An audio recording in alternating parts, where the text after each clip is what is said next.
வழி வந்தது வாழ்க்கை போனது நம்மோட கணக்கு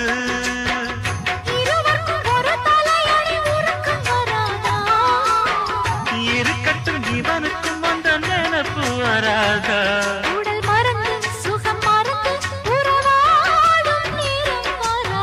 ரெக்க கட்டி பறக்க தட்டி அண்ணாமல்ல சைக்கிள்